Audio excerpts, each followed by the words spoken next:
Estamos hoy aquí para hablar de millones de familias desesperadas, familias que están tan fuera de la civilización que ni siquiera saben que un día como hoy existe en honor a ellos. Millones, y ciertamente los números pueden darnos una idea, aunque también pueden oscurecerla. Por eso me encuentro hoy aquí para decir que los refugiados no son solo números, y no solamente refugiados, sino madres, hijas, padres e hijos, son agricultores, profesores, médicos, ingenieros, son individuos. Cada uno de ellos, pero por encima de todo, son supervivientes. Cada uno con una gran historia que nos habla de resiliencia frente a una gran pérdida. Ellos son las personas más admirables que jamás he conocido y también son algunas de las más vulnerables del mundo. Despojados de sus hogares y de su país, los refugiados azotados por cada una de las tempestades que asolan al planeta. Recuerdo cuando conocí a una mujer afgana en un campamento completamente abandonado en Pakistán. Ella no pudo viajar cuando trasladaron al resto porque se encontraba en un estado de gestación demasiado avanzado. Estaba sola con sus dos niños y una anciana. Y no había nada en kilómetros a la redonda del campamento, ni un solo árbol, ni otras personas a la vista. Por eso cuando me invitaron a pasar por un té les dije que no era necesario. Sin embargo, al ser afganas, ellas se enorgullecen del tratamiento a sus visitas, por lo que insistieron. Me guiaron hacia el interior de una pequeña y sucia casa sin techo que los mantuviera a salvo del calor abrasador. Desempolvaron dos viejas esterillas sobre las que también comían, dormían y rezaban y nos sentamos para conversar. Eran las mujeres más adorables y con unas cuantas ramitas y una sola taza de agua, ellas hicieron un té, con lo último que les quedaba, e insistieron en que lo disfrutásemos. Mucho antes de la parábola de la ofrenda de la viuda, es sabido que quienes menos tienen son los más generosos. La mayoría de las familias de refugiados te ofrecerán la única comida que les queda, simulando que no tienen hambre. Y la generosidad de los pobres no solo se aplica a los refugiados, ya que nunca deberíamos olvidar que más del 80% de todos los refugiados son albergados por años en los países más pobres en términos de desarrollo. Pakistán, un país que actualmente enfrenta una crisis que tiene más de 2 millones de sus habitantes desplazados, continúa albergando 1.700.000 afganos y ha alojado millones de familias afganas por casi 30 años. Recuerdo que antes de despedirnos de la mujer embarazada, ella señaló un chico que tenía el rostro cubierto de polvo y los ojos más verdes que jamás había visto, aunque muy tristes.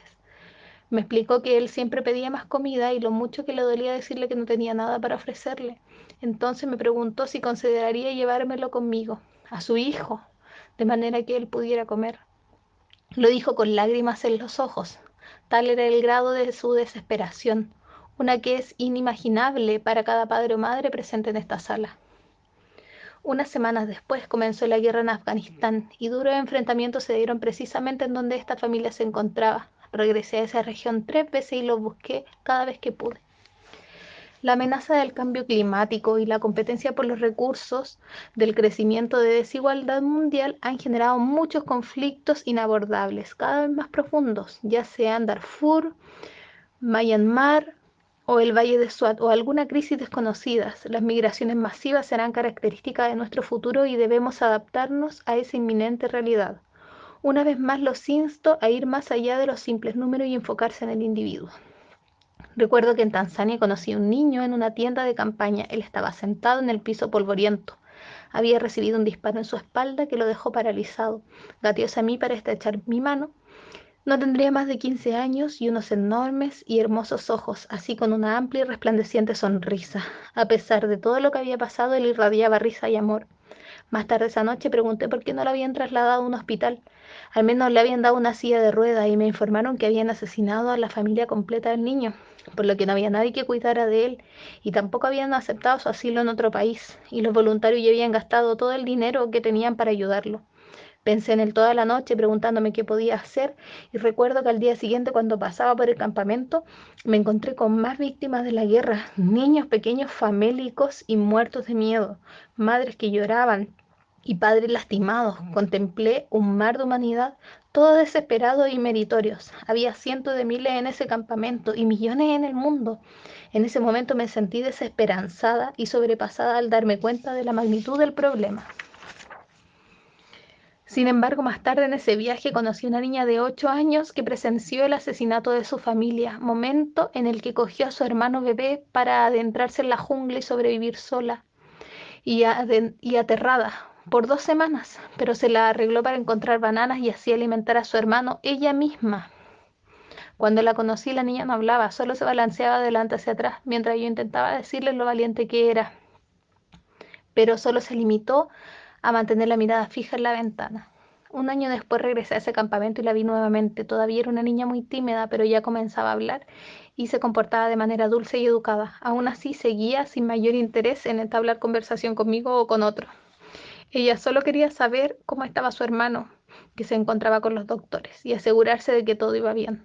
Ahora ella era su madre. Esa pequeña niña tenía una profundidad y fortaleza que jamás conoceré.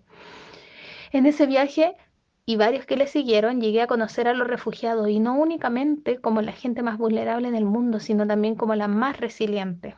Como estadounidense conozco la fuerza y la diversidad que le ha concedido a mi país, uno que ha sido construido por los que algunos rechazarían hoy en día, como los solicitantes de asilo y los migrantes económicos. Creo que debemos persuadir al mundo para que los refugiados no sean considerados como una carga, ya que son supervivientes que pueden entregar sus cualidades al servicio de comunidades y países que los acogen. Si reconoces al individuo, entonces distinguirás la educación y el conocimiento que los refugiados transmiten a sus niños, porque a menudo esto es todo lo que ellos tienen para darles. Pero eso es tan importante que los ayudemos a acceder a la educación. Si reconoce al individuo, entienden la contribución que pueden entregar los refugiados a sus países benefactores y lo importante que ellos serán a su propia tierra cuando puedan regresar finalmente. En los últimos 9 años he participado en muchas visitas con la ACNUR.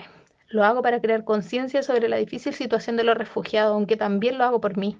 Los refugiados que he conocido y con quienes me he compartido me han cambiado la vida de una manera significativa.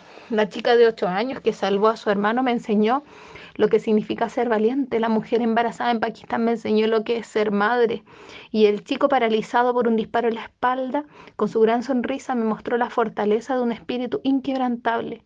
Por eso, hoy, el Día del Refugiado, les agradezco a ellos por permitirme entrar en sus vidas y les agradezco a ustedes por haber venido a este evento.